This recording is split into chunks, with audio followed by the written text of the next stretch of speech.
At one point, the Rothschild family controlled 40% of all the wealth in Europe, operating as the single largest financial network on the continent.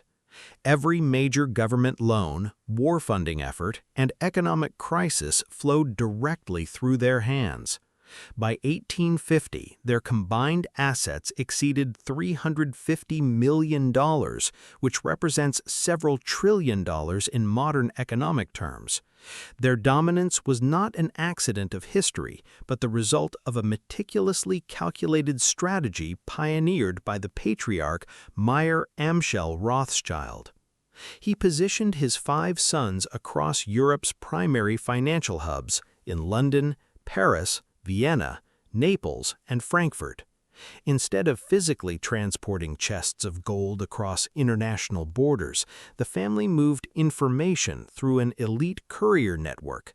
They processed transactions, cleared balances internally, and fundamentally transformed continental banking.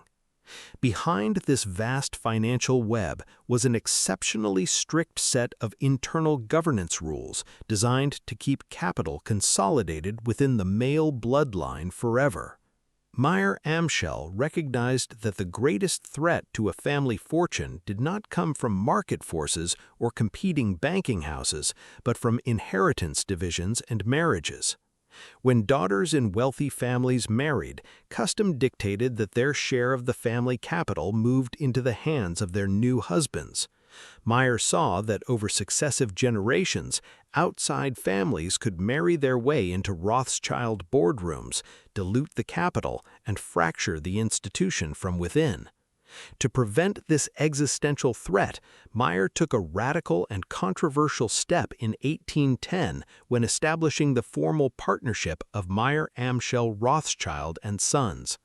He explicitly excluded his daughters, his sons-in-law, and all future female descendants from ever inheriting shares, holding partnership, or exercising voting power in the bank. While female members of the family received generous dowries, financial allowances, and security, actual equity, leadership, and seats at the decision-making table belonged exclusively to the male heirs. No daughter ever inherited a single share of the core banking partnership. This strict rule created a unique social and practical challenge. Because the Rothschilds were one of the wealthiest Jewish families in Europe, very few external families matched their economic stature, social standing, or religious tradition. To keep both the financial capital and the daughters strictly within the family fold, the dynasty turned to lineal endogamy, or intermarriage within the family line. Beginning in 1824, when James Rothschild married his own niece, Betty, the practice became standard operating procedure. Over the next 50 years, out of 36 marriages among Mayer Amschel's descendants, 30 took place between close relatives, primarily first or second cousins through the male line. If a daughter married her cousin from another branch of the family, her fortune never left the enterprise, it simply shifted internally between banking houses. For decades, this internal isolation appeared invincible. The unified structure ensured massive pooled capital, shared liability, and zero outside interference. However, as the 19th century progressed, the very rules crafted to protect the empire ended up making it dangerously rigid. The system rested on 3 core assumptions. The family would remain unified, geopolitical conditions would remain predictable, and every generation would produce brilliant, dedicated male heirs willing to run international banks. By the 3rd and 4th generations, all 3 assumptions disintegrated. The family began facing a severe male talent shortage, a phenomenon often described in financial history as the Buddenbrooks effect, where the descendants of successful founders lose interest in the primary enterprise. Young Rothschild men increasingly preferred art, science, higher education, or political careers over the grueling demands of merchant banking. Some simply lacked the financial acumen of the original 5 brothers.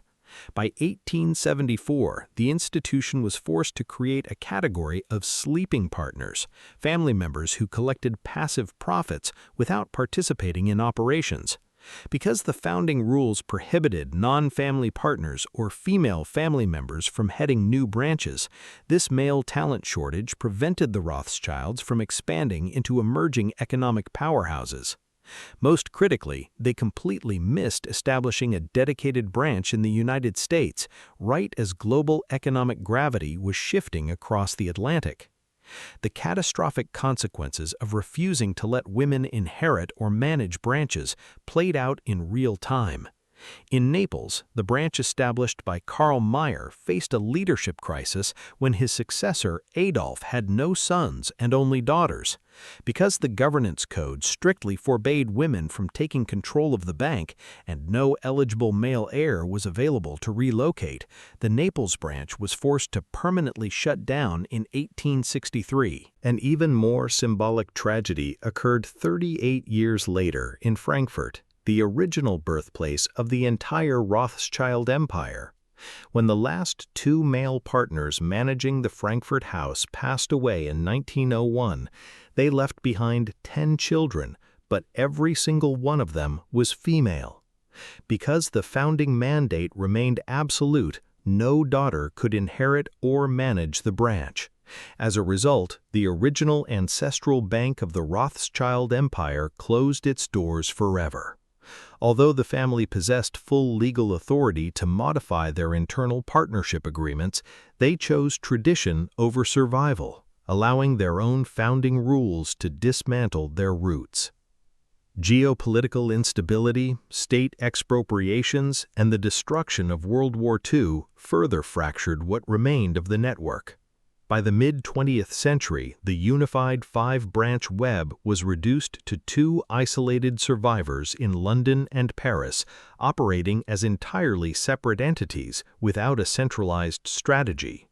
By the late 20th and early 21st centuries, the descendants were still wealthy, but the cohesive empire was gone.